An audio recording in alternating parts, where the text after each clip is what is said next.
Welcome to જ્ઞાન મંજરી modern school YouTube channel આપનું સ્વાગત કરે છે। કેમ છો બધા બાળમિત્રો, મજામાં ને?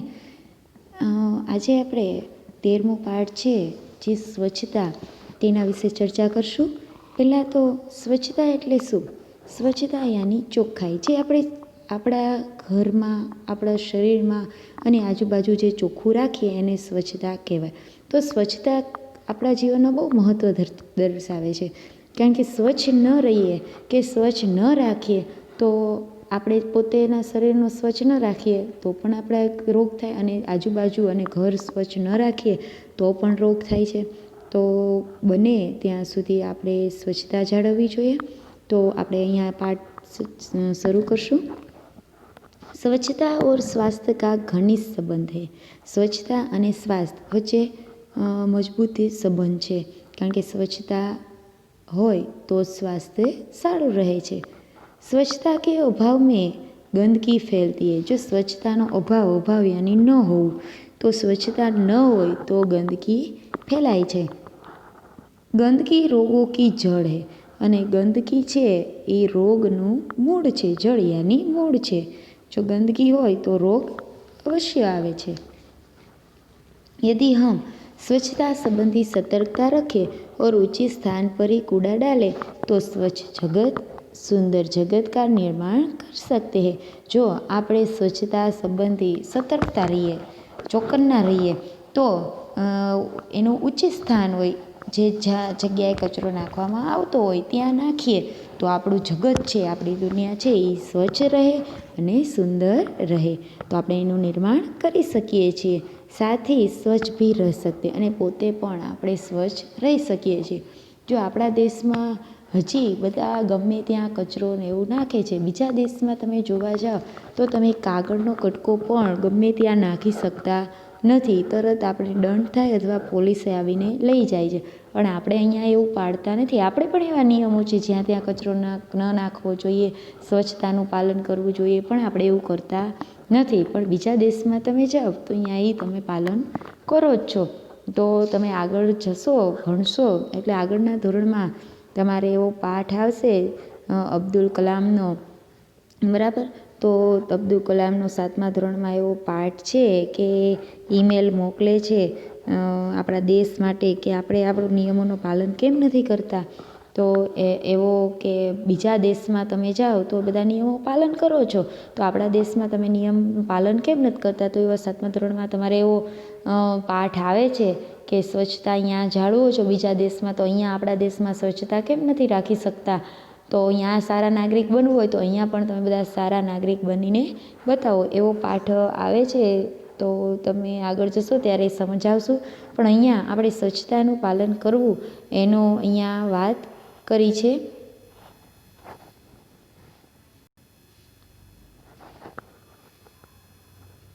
આગળ જો તમે ચિત્ર જોઈ શકો છો, એક છોકરો છે એ કચરા પેટીમાં કચરો નાખે છે,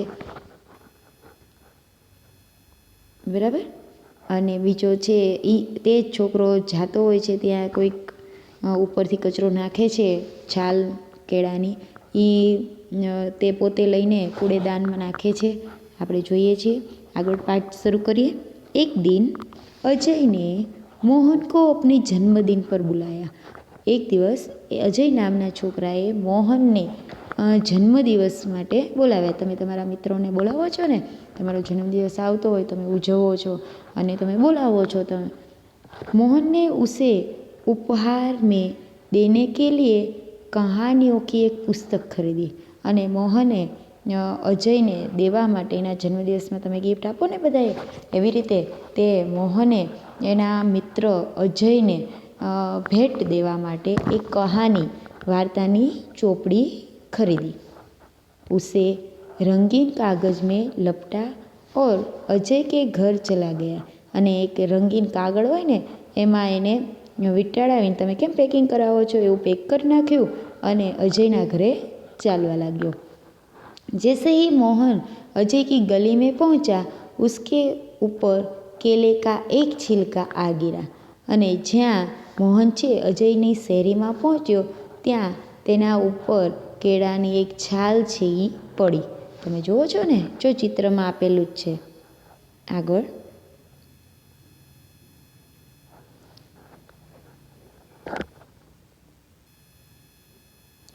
छी छी कितनी बुरी बात है सड़क पर छिलકા ફેંકના। તે કહે છે મોહન કે અરે આ કેટલી છીછી, આ ખરાબ બાબત કહેવાય, આદત કહેવાય કે રસ્તા ઉપર છાલ ફેંકવી। મોહનને મન મેં સોચા, એને મનમાં આવો વિચાર કર્યો કે છીછી આ खराब आदत कहवाय कि रास्ता ऊपर छाल फेंकवी। उसने छिलका उठाया और इधर उधर देखा। अने छाल छे ये उपाड़ी अने आजूबाजू जोवा लाग्यो। कुछ दूरी पर उसे एक कूड़ेदान दिखाई दिया अने थोड़ीक दूर जोयु तो एक कचरा पेटी एने देखाणी। उसने छिलका उसमें डाल दिया अने जेली छाल हती केळानी ते कूड़ेदान यानी कचरा पेटी में नाखी दीधी। बहुत सा कूड़ा कूड़ेदान के बाहर फैला हुआ था अने घणो कचरो कूड़ेदान एटले कचरा पेटीनी बहार पण पड्यो हतो। वहाँ मक्खियाँ भिनक रही थी और चारों ओर गंदगी फैली हुई थी। अने कचरो बहार पड्यो हतो, कचरा टोपली में पड्यो नहोतो एटले एमां जे माखीओ हती ए बणबणाती हती अने चारेय बाजू गंदगी फैलायेली हती। कुछ और आगे बढ़ा तो मोहन को बड़ी बदबू आई अने थोड़ीक आगळ ते वध्यो त्यां मोहन ने बहुत ज बदबू आवा लगी एटले के गंध आवा लगी। उसने देखा नालियों में कूड़े के कारण पानी रुका हुआ है, उसे पानी में बदबू आ रही थी। अने एने जोयुं नालियों यानी गटर, गटर में कचरो पड्यो छे अने पाणी पण जो वच्चे कचरो पड़ेलो होय तो पाणी जई शके नहीं, एना लीधे आ गंदगी या बदबू एटले के वास आवी रही हती, गंध आवी रही हती।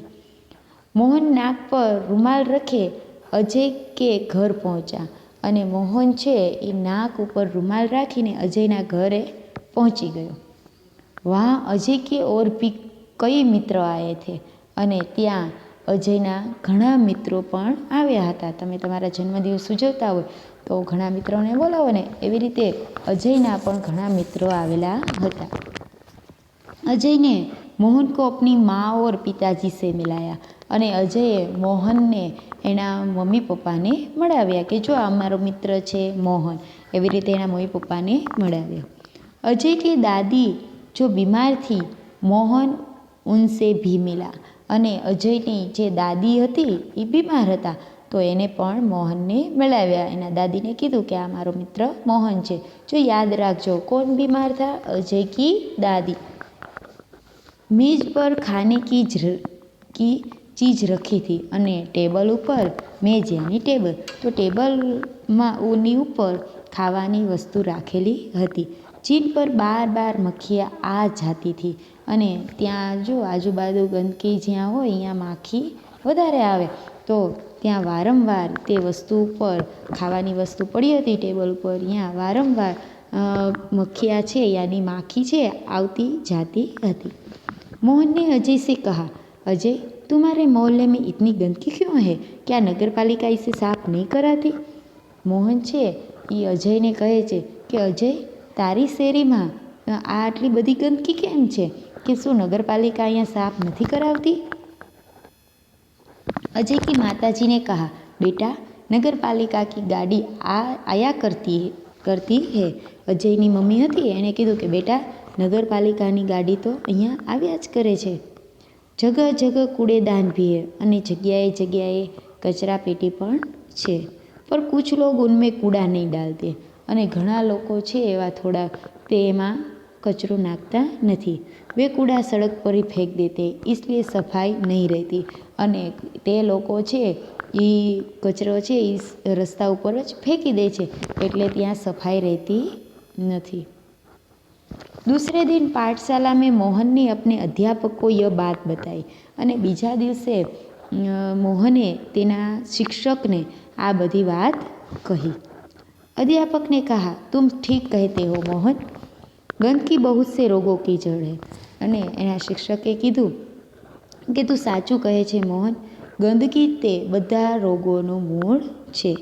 नगरपालिका का काम नगर तो स्वच्छ रखना तो है, पर हमें भी नगर पालिका की सहायता करनी चाहिए। नगर पालिकानुं काम छे कि नगर छे ई स्वच्छ रहे પણ આપણે નગરપાલિકાની સહાયતા કરવી જોઈએ। चलो एक दिन हम सब अजय के मोहल्ले में चले और स्वयं सफाई का काम प्रारंभ करें। અને તેના શિક્ષક છે તે કહે છે કે ચાલો આપણે એક દિવસ અજયની શેરીમાં જઈએ અને આપણે પોતે સફાઈનું કામ ચાલુ કરી દઈએ। જો તમને અહીંયા ચિત્ર જોવા મળે છે કે બધા શિક્ષકની સાથે બધા પણ વિદ્યાર્થીઓ અહીંયા સાફ સફાઈ કરી રહ્યા છે। रविवार के दिन सभी अजय के मोहल्ले में गए। सबके हाथ में एक एक टोकरी और झाड़ू थे। रविवारનો સમય હતો, રજાનો દિવસ હતો। તે દિવસે અજયની શેરીમાં બધા ગયા અને બધાના હાથમાં એક એક ટોકરી યાની ટોપલો અને झाड़ू यानी सावरना હતા। सड़क पर झाड़ू लगाकर उन्होंने कूड़ा इकट्ठा किया અને રસ્તામાં બધાએ કચરો ભેગો કર્યો झाड़ू लगावीने અને સાવરણાથી અને બધે कचरो भेगो करियो। नालियों की सफाई की और पानी का रास्ता बनाया અને જે ગટર હતી ત્યાં જે કચરો ભેગો થઈ ગયો હતો ત્યાં સફાઈ કરી કાઢી નાખ્યો અને પાણીનો જવાનો રસ્તો કર્યો। उनमें मक्खी मच्छर मारवाली दवा डाली અને મચ્છરને માખી ન થાય એને મારી નાખે તેવી દવા નાખી। कूड़ेदान पर ढक्कन रखा અને કચરા પેટી જે રાખેલી હતી તેની ઉપર ઢાંકણું રાખ્યું। मोहल्ले में रहने वाले सभी लोग बाहर निकल आए और उन्हें देखने लगे અને શેરીમાં જેટલા પણ સદસ્ય રહેતા હતા બધા બહાર આવ્યા અને બધા એને જોવા લાગ્યા। बच्चों में बहुत उत्साह था। देखते ही देखते पूरा मोहल्ला स्वच्छ हो गया અને બાળકોમાં બહુ જ ઉત્સાહ હતો અને જોતા ઉમંગ હતો, જોશ હતો અને જોતાને જોતા તે આખો જે આખી શેરી હતી એ સ્વચ્છ કરી નાખી। अध्यापक ने लोगों को समझाया कि वे घर का कूड़ा कूड़ेदान में ही डाले અને જે શિક્ષક હતા એને લોકોને ત્યાંના લોકો હતા તેને સમજાવ્યા કે ઘરનો જે કચરો હોય તે તમે તમારા કચરા પેટીમાં જ નાખો। वे घर के आसपास सफाई रखें क्योंकि गंदगी से रोग फैलते हैं અને કહે છે કે ઘરની આસપાસ તમે સફાઈ રાખો અને જો ગંદકી રહેશે તો જ રોગ ફેલાશે, જો ગંદકી નહીં હોય તો તમને કોઈને રોગ થશે નહીં। उन्होंने कहा मेरी पाठशाला के बालक सप्ताह में एक बार यहाँ आया करेंगे અને શિક્ષકે કહ્યું કે મારી સ્કૂલના જે બાળકો છે એ અઠવાડિયામાં એકવાર અહીંયા આવ્યા કરશે। वे आपके मोहल्ले को साफ करेंगे તમારા જે આ મોહલ્લો શેરી છે તેને સાફ કરી દેશે। आप भी इस काम में इसकी सहायता करें અને તમે બધા એની કામમાં સહयोग આપો, સહાયતા કરો, મદદ કરો। एक व्यक्ति ने आगे बढ़कर कहा नहीं नहीं इन बच्चों को आने की कोई आवश्यकता नहीं અને એક વ્યક્તિએ આગળ આવીને કહ્યું કે ના ના આ બાળકોને અહીંયા આવવાની જરૂર નથી। हम लोग स्वयं ही अपने मोहल्ले को स्वच्छ रखेंगे અને અમે લોકો પોતે જાતે જ તે અમારા શેરીને ચોખ્ખી રાખશું। अब आप इसे हमेशा साफ सुथरा पाएगा અને હવે ગમે ત્યારે જોશો તો હંમેશા આને સાફ સુથરેલું શેરી છે અમારી સાફ જોશો। અહીંયા પાઠ પૂર્ણ થાય છે। આ પાઠમાં તમને સ્વચ્છતાનું મહત્ત્વ દેખાડ્યું છે કે તમે સ્વચ્છ રાખશો તો તમને રોગો નહીં થાય એવી વાત કહી છે। આવું આપણે એક સ્વચ્છતાનો એક નિબંધ પણ લખવાનો છે જે એક દિવસ તમને હું ફોટો પાડીને મોકલી દઈશ તો તમારે એ તમારા નિબંધ બુકમાં સારા અક્ષરે પેન્સિલથી લખી નાખવાનું છે, બરાબર છે। અને સ્વચ્છતા તમને પણ લાગુ પડે છે। જો આપણું પહેલું તો સ્વચ્છ આપણે શું રાખવું પડે, આપણું શરીર સ્વચ્છ હશે તો આપણને પહેલાં તો રોગ નહીં થાય, બરાબર। બીજું આપણું ઘર સ્વચ્છ રાખવું પડે અને આપણી શેરી અને કોઈ પણ વિસ્તારમાં જઈએ તો એવું નહીં માનવાનું કે ટીચરે આપણું શેરી જ કીધી છે, ગમે ત્યાં જાઓ તો કચરો ન નાખવો જોઈએ, બધે સ્વચ્છતાનું પાલન કરવું જોઈએ તો જ તે સ્વચ્છ બધે રહી શકાય, બરાબર। તો બધા અને આપણે એવું કહીએ કે નગરપાલિકાવાળા છે તે સ્વચ્છ નથી રાખતા તો એકવાર શેરી વાળવા આવે. ઘણી જગ્યાએ 2 વાર પણ આવે છે બપોરે, પણ ઘણી જગ્યાએ એકવાર આવે છે સાફ કરવા. તો આપણે ત્યારે કચરો, આપણો જે આખા દિવસનો કચરો છે એ આપણે રાખીએ અને જ્યારે લેવા આવે ત્યારે એમાં નાખી દઈએ. અને શું કાંઈ એક ઘરની પાસે કાંઈક નગરપાલિકાવાળા રાખવામાં ન આવી શકે કે તમે કચરો નાખો એટલે એ ઝાડુ એથી લઈ લે, બરાબર. નગરપાલિકા એટલા બધા સભ્ય ન હોય કે એકના ઘરની પાસે એક વ્યક્તિ ફાળવી શકે. એટલે આપણે એકવાર વાળી જાય તો આખા દિવસ તમે સાફ સુથરું રાખવું, તમારો ઘર અને તમારી શેરી, એ તમારી જવાબદારી કહેવાય. તો આપણે થી પ્રતિજ્ઞા લઈએ કે આપણે આપણું ઘર, આપણી શેરી, આપણું શરીર બધું સ્વચ્છ રાખીએ. તો આ કોઈ પણ જાતના રોગો છે એ ન થાય, બરાબર ને. રોગ થાય તો આપણા શરીરને તકલીફ પડે. એટલે આપણે એવું રાખીએ કે આપણને રોગ ન થાય. આપણી સાથે અભ્યાસ શબ્દાર્થ જોઈ લઈએ. સ્વચ્છતા યાની સફાઈ, निर्मलता. छिलका यानी फल आदि का आवरण. बदबू यानी दुर्गंध, बुरी गंध. उत्साह यानी उमंग, जोश. प्रथम यानी पहला. कूड़ादान यानी कचरा डालने का पात्र. दोष यानी अवगुण, अपराध. उपहार यानी भेंट, नजराने की वस्तु. सप्ताह यानी 7 दिनों का समूह. मोहल्ला यानी गली, શેરી. બરાબર છે. તો આપણે અભ્યાસ, સ્વાધ્યાય છે એ આવતા લેક્ચરમાં જોશું. અહીંયા આપણો લેક્ચર પૂર્ણ થાય છે અને આવતા લેક્ચરમાં આપણે થોડુંક સ્વાધ્યાય પોથીમાં પુરાવશું. અને હા, આપણો જે આ સ્વચ્છતાનો નિબંધ છે એ ખાસ આપણે જોવાનો છે, લખવાનો છે. અને એના પછીનો નિબંધ આપણે મકર સંક્રાંતિ યાની ઉત્તરાયણ જે આવે જ રહી છે તે આપણે લખવાનો રહેશે, બરાબર છે. અને અહીંયા આપણો જે આ પિરિયડ છે એ પૂર્ણ થાય છે. આવતા લેક્ચરમાં મળશું. ત્યાં સુધી રજા આપો. આવજો.